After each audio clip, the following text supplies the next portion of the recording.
Rajasthan police में 10,000 पदों पर भर्ती के लिए लिखित परीक्षा कल से शुरू होगी।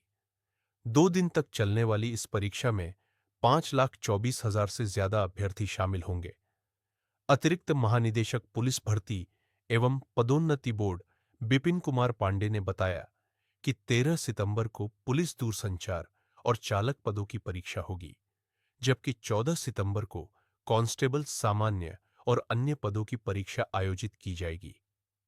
परीक्षा की पारदर्शिता और शुचिता सुनिश्चित करने के लिए पुख्ता इंतजाम किए गए हैं। सभी परीक्षा केंद्र सीसीटीवी कैमरों से लैस रहेंगे।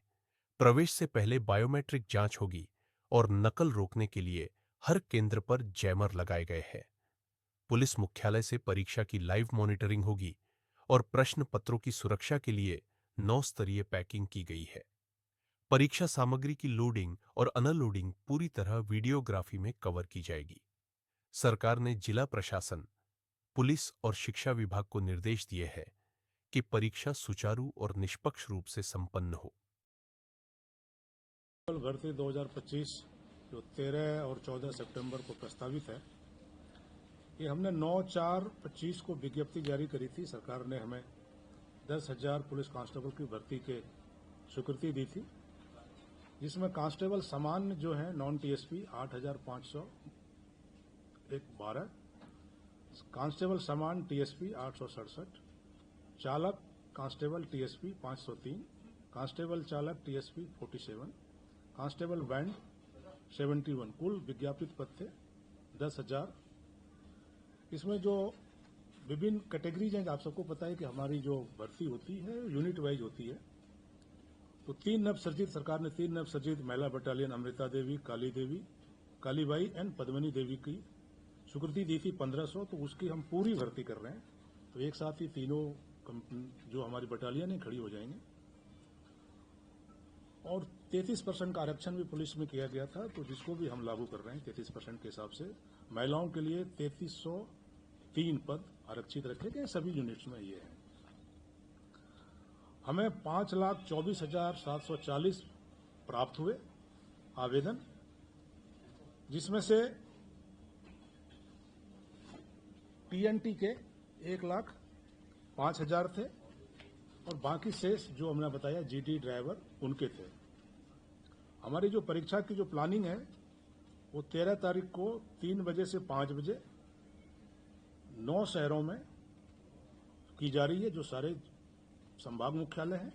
इसके अलावा दौसा एंड बूंदी, तो यहाँ पर ये परीक्षा भीलवाड़ा, इन जगहों पर कल एग्जाम होंगी सेकेंड हाफ में, जिसमें टीएनटी जो सरकार ने जो हमें आईटी के पद एक दिए थे, जिसको टीएनटी में भर्ती कर रहे हैं, और वो सभी थानों में आईटी कांस्टेबल के रूप में वो काम करेंगे। भर्ती टीएनटी से हो रही है, क्योंकि टीएनटी का जो बैकग्राउंड है वो साइंस बैकग्राउंड है, उनके पेपर अलग होंगे। 12वीं मैथ्स फिजिक्स के पेपर होते हैं उसमें। वो लड़के अल्टीमेटली टीएनटी से भर्ती होगी, उनकी ट्रेनिंग होगी। सरकार ने अकेडमी भी बनाई है, जो अपग्रेड है ट्रेनिंग, जो टेक्निकल अकेडमी है उसको भी अपग्रेड किया है, तो वहां से ट्रेंड होकर आईटी कांस्टेबल के रूप में थानों में काम करेंगे। 14 को प्रथम पारी में 2,09,087 और 582 केंद्रों पर 21 जिलों में किए जा रहे हैं। वो सूची हम आपको बता देंगे जो 21 जिले हैं। और द्वितीय पारी में 2,08,907 580 सेंटरों में आयोजित की जा रही है। उन्हीं जिलों में है जो फर्स्ट शिफ्ट में जहां है, सेकेंड शिफ्ट में वही है, वही सेंटर्स भी हैं और आइडेंटिकल नंबर भी है मोर और लेस। कल से हमने प्रवेश पत्र लाइव कर दिया है और 5 दिन पहले से हमने पहले उनको बता दिया था कौन से शहर में कौन कैंडिडेट का आने वाला है एग्जाम, और कल से हमने प्रवेश पत्र दे दिया।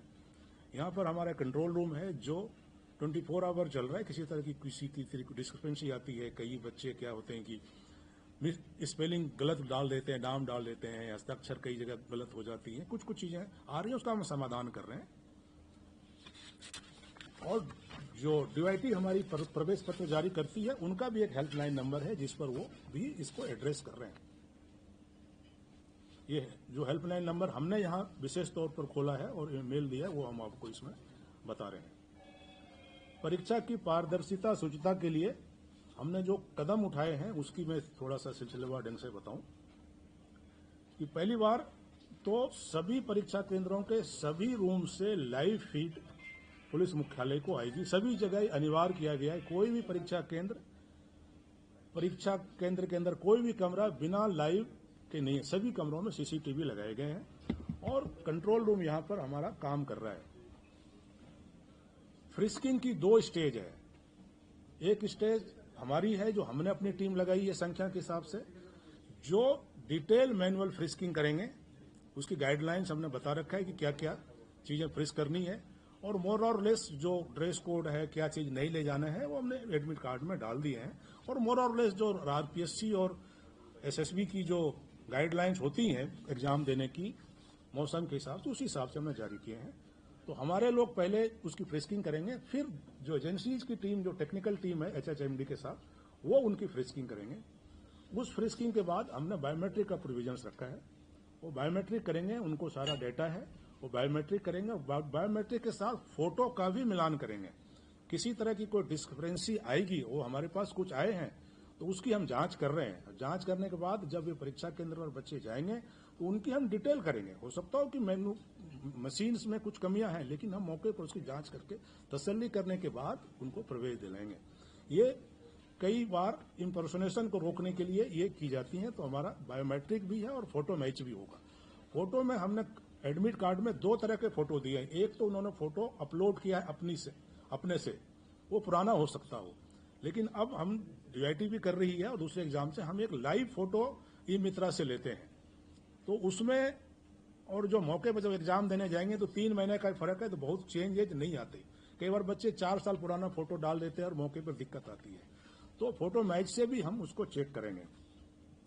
फिर बायोमेट्रिक के बाद अगला जो चरण है वो हम सभी सेंटरों पर जैमर लगाए हैं, ताकि किसी तरह की जो मोबाइल डिवाइस के माध्यम से, स्मार्टफोन के माध्यम से जो दिक्कतें आती हैं और जो समस्या आती है उससे बचा जा सके। फुल प्रूफ करने के क्रम में अगला कदम है कि किसी को भी, इवन सेंटर सुपरिटेंडेंट और हमारे वरिष्ठ अधिकारी तक को, किसी को भी परीक्षा केंद्र के अंदर स्मार्टफोन ले जाने की अनुमति नहीं है।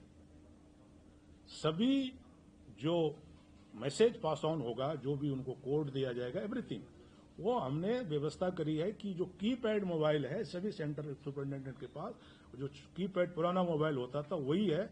उसी ग्रुप से जो हमारी राजस्थान पुलिस का जो प्लेटफॉर्म है उनसे सूचित करेंगे जो भी हमें मैसेज, गोपनीय सूचना देनी है।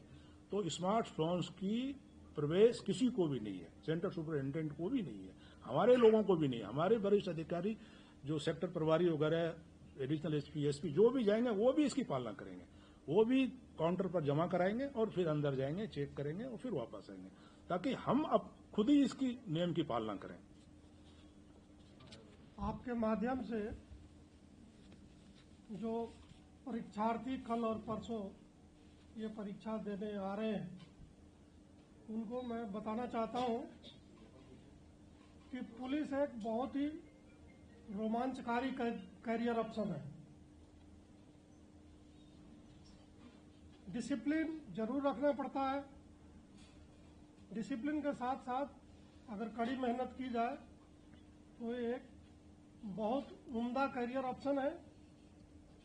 बहुत सारे लोग जो पुलिस की नौकरी छोड़ करके किसी शिक्षा विभाग या और कहीं नौकरी कर रहे हैं, उसमें बहुत सारे लोग पिछले 1.5 साल में फोन करके मेरे से पूछते हैं, ये जो पेपर लीक के खुलासे हुए हैं, क्योंकि ज्यादातर लोग शिक्षा विभाग के इसके दर्शक रहे हैं, तो वो पूछते हैं कि क्या हम वापस पुलिस में लौट सकते हैं, जो उनका अनुभव है।